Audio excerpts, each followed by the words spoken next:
के लिए मजबूर करना गलत है असं अबू आझमी म्हणतात।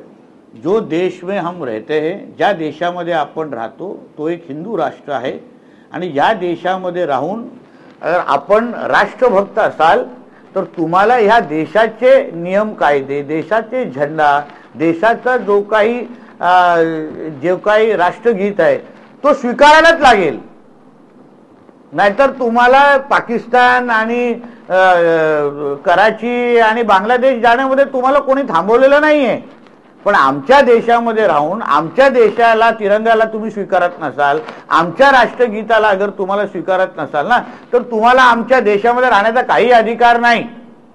मी नेहमी सांगितलेलं आहे की आम्हाला राष्ट्रभक्त मुसलमानांची काही त्यांच्यामध्ये आम्हाला तक्रार नाही, पण असे हे जे काही हिरवे कार्टे आहेत जे आमच्या देशामध्ये राहूनच आमच्या राष्ट्रगीताला स्वीकारत नाही, आमच्या तिरंग्याला स्वीकारत नाही, त्यांनी पाकिस्तानमध्ये जाऊन सांगावं ना की आम्ही हिरव्या झेंड्याला सलाम ठोकणार नाही, जिवंत तरी राहतील का?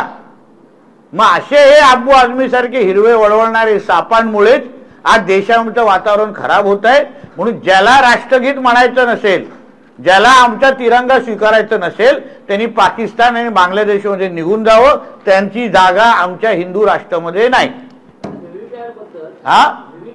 ठाकरे आग्रही आहेत, मात्र निवडणूक आयोगाने स्पष्ट केलंय की कायद्यात अशी तरतूद। अरे सर्वात पहिलं महाराष्ट्राच्या पप्पू आदित्य ठाकरेंनी वरळी विधानसभेचा राजीनामा द्यावा आणि मग अशा व्हीव्हीपॅट आणि ह्या बाबतीमध्ये त्यांनी तक्रार करत बसावी ना।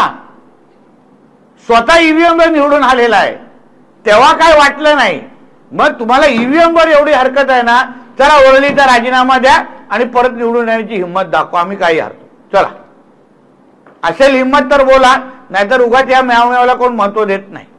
सर बोगस आधार कार्ड प्रकरणी रोहित पवारांना गुन्हा दाखल झाला नाही, पण आता त्याच्यामध्ये नवीन गोष्ट नाही ना, बोगस माणसाकडून बोगसच आरेखाडे आणि कागदपत्र सादर होणार ना, त्याच्यामध्ये नवीन माणूस आश्चर्य करण्यासारखी काय गोष्ट आहे?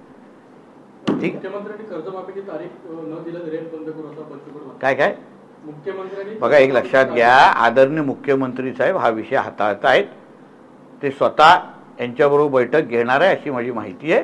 म्हणून आदरणीय मुख्यमंत्रीच्या बैठकीसाठी आपण सगळ्यांनी थोडा संयम ठेवला पाहिजे।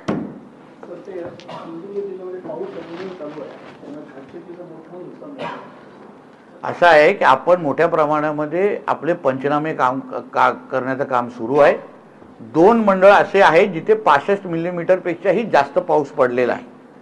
मला वाटतं एक मालवणमध्ये आणि अजून एक मंडळ आहे ज्याच्यामध्ये 65 मिलीमीटर पेक्षा जास्त आहे।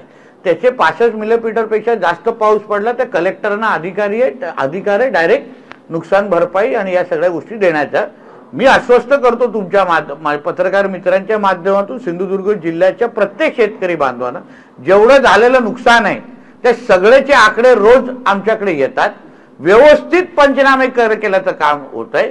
आता आपण विमाची 90 कोटीची रक्कम आम्ही दिली ना, 43,000 शेतकऱ्यांना आपण प्रलंबित असलेले नुकसान विमाची रक्कम दिली। तसंच या पावसामध्ये ज्या ज्या शेतकऱ्यांचं भात शेतीचं नुकसान झालेलं आहे, पंचनामे